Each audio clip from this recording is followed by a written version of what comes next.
السلام علیکم طلبہ، ہم لوگوں نے اپنے گزشتہ لیکچر میں جو ہے وہ نظم اور نثر کا تعارف پڑھا تھا اور بہت تفصیل کے ساتھ اس چیز کا اندازہ کیا تھا کہ نظم جو ہے وہ کتنے مختلف حصوں پہ مشتمل ہوتی ہے، کتنی اس کی اقسام ہیں۔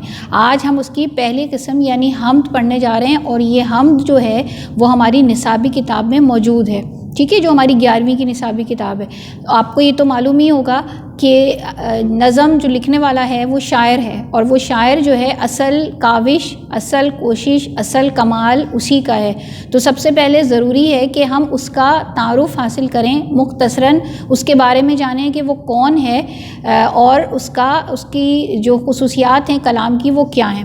تو اس نظم کے جو شاعر ہیں وہ نذیر اکبر آبادی، یعنی اس حمد کے شاعر جو ہیں وہ نذیر اکبر آبادی ہیں۔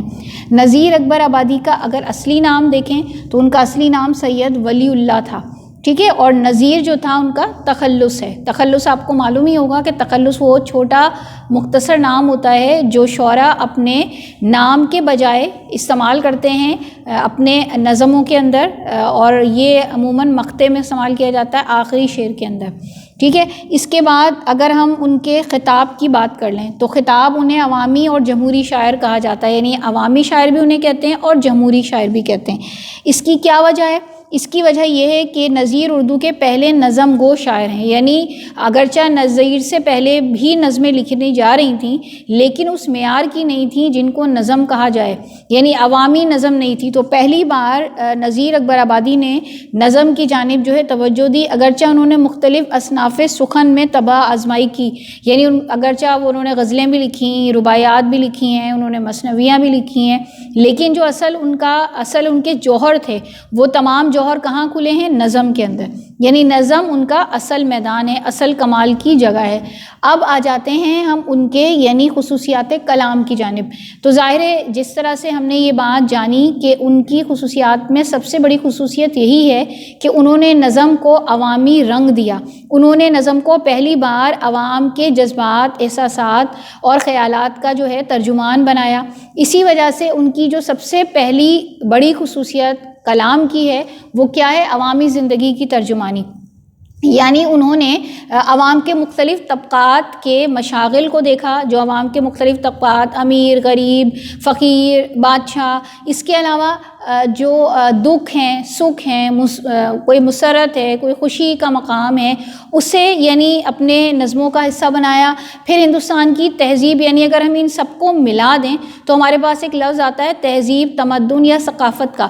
تو ہندوستان کی جو تہذیبی اور تمدنی زندگی ہے اس کی مکمل عکاسی ہمیں جو ہے وہ نذیر اکبر آبادی کی نظموں میں ملتی ہے۔ ایک چھوٹا سا شعر ہے، یعنی ان کا ایک چھوٹا شعر دے کر آپ کو صرف مثال دی گئی ہے کہ جو اس ہوا میں یاروں دولت میں کچھ بڑے ہیں، ہے ان کے سر پہ چھتری ہاتھی اپر چڑھے ہیں، یعنی انہوں نے جو ہے وہ دولت مند لوگوں کی ایک طرح سے خصوصیت بیان کی ہے اور بتایا وہ کیسے ہوتے ہیں۔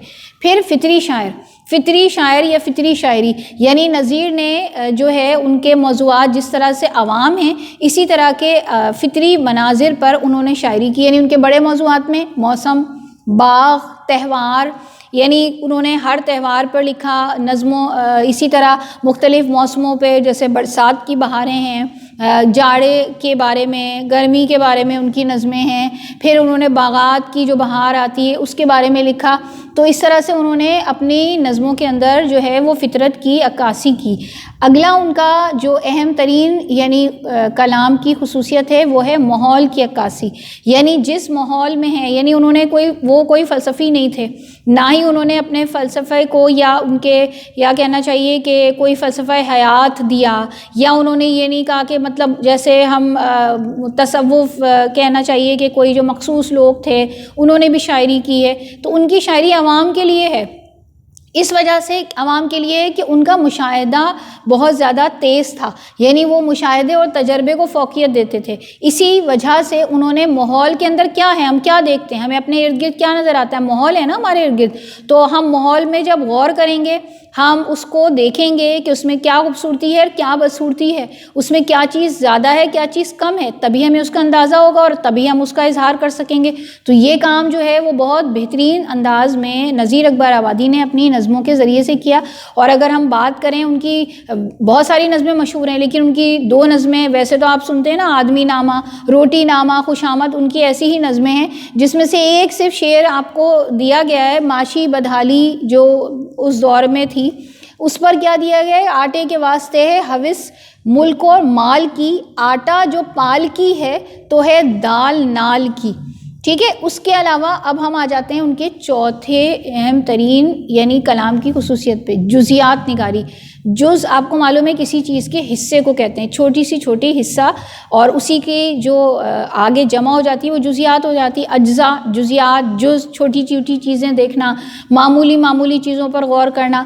تو اب ہم نے ان کی پچھلی ہی خصوصیت میں کیا جانا کہ ان کی مشاہدے کی قوت بہت زیادہ تیز تھی، مضبوط تھی. اس لیے انہوں نے کیا کیا، انہوں نے بڑے بڑے واقعات میں معمولی چیزوں کو بھی جو ہے وہ اپنی نظموں کا حصہ بنایا. یعنی انہوں نے معمولی چیزوں کو بھی بڑی تفصیل سے بیان کیا. یہ کہنا چاہیے کہ ہر واقعے میں ایک چھوٹے واقعے کے اندر، ایک چھوٹے منظر کے اندر جو چھوٹی چھوٹی چیزیں ہوتی ہیں جن پر عام لوگوں کی شاید نظر نہیں جاتی، ان کو بھی اپنی نظموں کے اندر خوبصورت الفاظ کا لباس جو ہے وہ پہنایا اور انہوں نے اس کو پیش کیا. اگلی ان کی جو خصوصیت آ رہی ہے وہ آ رہی ہے زبان اور بیان. کیونکہ دیکھیں شاعری ہو یا نثر، زبان اور بیان بہت اہم ہوتا ہے. ٹھیک ہے. اب زبان و بیان کیا ہے، ظاہر ہے ہم ان کی تمام خصوصیات سے یہ بات تو واقع جان گئے کہ وہ عوامی شاعر ہیں، تو انہوں نے زبان بھی پھر وہی اختیار کی جو کہ عوام بولتے تھے، یعنی عوام کی زبان استعمال کی. ذخیرہ الفاظ ان کے جو تھے وہ بہت زیادہ تھے، انہیں ذخیرہ الفاظ پر ایک طرح سے مکمل عبور حاصل تھا، کمال حاصل تھا. تو انہوں نے جو عام لوگوں کی بول چال کے جس اگر ہندی سے متعلق کوئی چیز لکھ رہے ہیں، ہندی زبان کے بارے میں کچھ بتا رہے ہیں، وہاں کی جو بول چال جو ہندی اس وقت بولی جا رہی تھی اس کو انہوں نے بڑی خوبصورتی سے استعمال کیا ہے. یعنی مثال کا مقصد کیا ہے کہ انہوں نے تمام اپنی زبان اور بیان کو بہت خوبصورتی سے بیان کیا، اور وہ زبان لکھی نہ ہی بہت پیچیدہ ہے، نہ ہی اس کے اندر فارسی کے مشکل تشبیہات اور استعارات ہیں، بلکہ وہ زبانیں جو عام لوگ بولتے ہیں، یعنی عام لوگ جو زبان استعمال کرتے ہیں اس زبان کا استعمال انہوں نے اپنی شاعری میں کیا. ابھی ہمارا یہ جو خصوصیات کا لیکچر ہے یہ تھوڑا سا باقی ہے، کچھ ان کی خصوصیات رہتی ہیں. انشاءاللہ ہم اپنے اگلے لیکچر میں اس کو مکمل کر لیں گے. اور اب جو ہے اب میں آپ سے اجازت چاہتی ہوں. اللہ حافظ.